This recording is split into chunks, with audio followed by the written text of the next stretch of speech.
War was a symphony of smoke and blood. Soldiers bowed, pouring powder and ball into long barrels. Drums replaced heartbeats as lines fired in rhythm. They shot and waited, then shot again. Victory belonged to the steady hands that could reload fastest. But the speed of man would always have limits.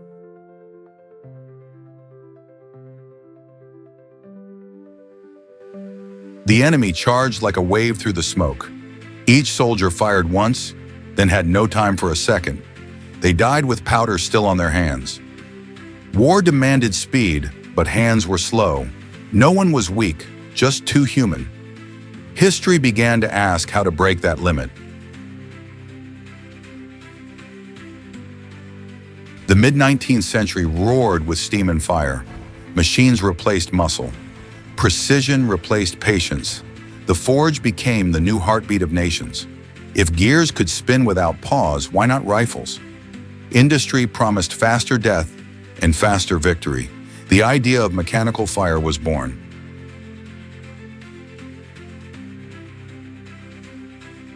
Benjamin Henry, a quiet gunsmith in New Haven. He believed speed could be forged from steel. After countless nights, the Henry rifle was born. 10 bullets, 1 lever, 10 thunderclaps of fire. No more pouring powder, no more waiting. From his hands, the age of speed began. Christopher Spencer brought his rifle to the White House. Abraham Lincoln himself took the shot. 7 bullets thundered in seconds, faster than any drumbeat. Lincoln smiled. This will save the Union. The Spencer rifle marched to war, and generals began to fear the speed of man-made fire. Gettysburg, 1863. Rain, mud, and thunder.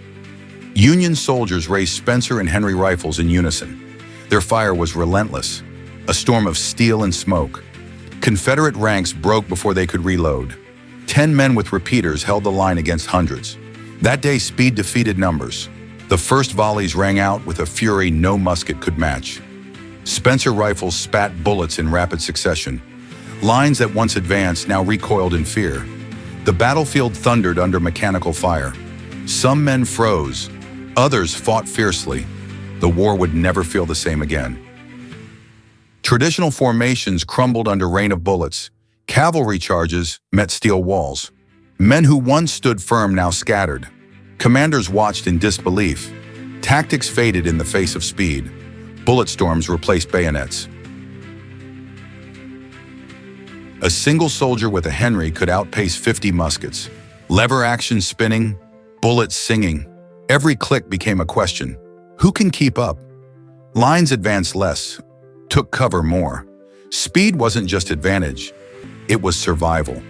Men whispered of a new age on the battlefield. Panic spread faster than bullets in some units. Men dropped weapons, fled the line.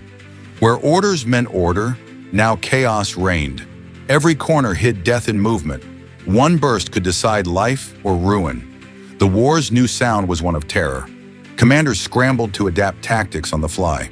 Smaller units, staggered lines, hunter fire patterns. Some officers embraced speed, others clung to tradition. New doctrines emerged in blood and smoke. War taught that rigidity meant death. Only the flexible survived.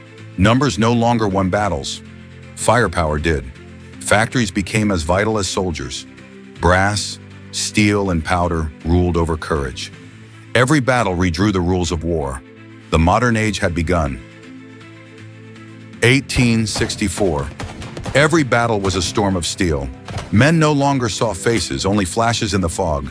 Spencer rifles screamed, drowning out commands. Smoke turned day into dusk.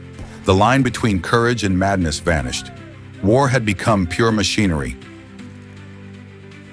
Every advance meant walls of bullets. Henry rifles turned open fields into killing grounds. No charge could break through constant fire. The sky itself seemed to rain metal. Old bravery was no longer enough. The future belonged to the fast. With every burst, victory drew closer, and humanity drifted away. Men fired without seeing who they killed. The rifle became their only heartbeat. Blood mixed with oil, mud with metal. The machine didn't feel, but men still did. Speed had found its price. When the shooting stopped, only silence screamed. Corpses lay stacked where courage once stood. Rifles cooled, dripping with rain and blood. Officers counted victory by bodies, not banners. No cheers, no songs, only the hiss of dying steel. War had forgotten what it was fighting for. Commanders took notes written in blood. Spread formations, cover fire, rotation tactics, all born here. Each mistake cost hundreds. Every new idea was paid in lives. War had become a laboratory of death. Progress demanded sacrifice. By late 1864, repeaters spread across the war. From Atlanta to Richmond, every front roared with steel. Factories ran day and night, feeding the fire. Smoke hung over the nation like a shroud. America was burning and reborn in iron. The age of mass fire had come.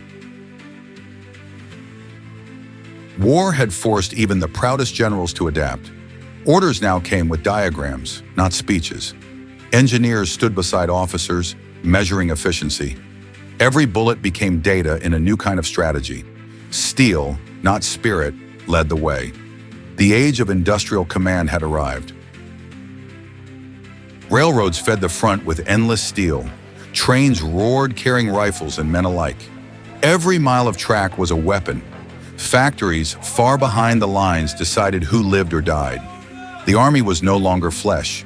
It was a system, and it was learning to move faster than ever. By 1864, exhaustion spread across both armies. Victories came slower and cost more lives. Men fired without pride, only to survive. The repeating rifle gave power, not mercy. Each success left the armies weaker than before. Each new weapon increased both accuracy and death. Officers studied battles like engineers, not warriors. Henry and Spencer rifles changed every tactic. Firepower became the measure of progress. Technology now ruled the field. Early 1865, the Union pushed on every front.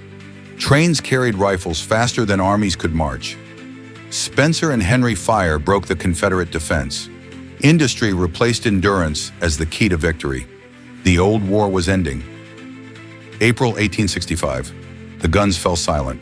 The repeating rifle had changed the war forever. Factories, not generals, had shaped the outcome. The United States stood divided but transformed. Modern warfare had begun.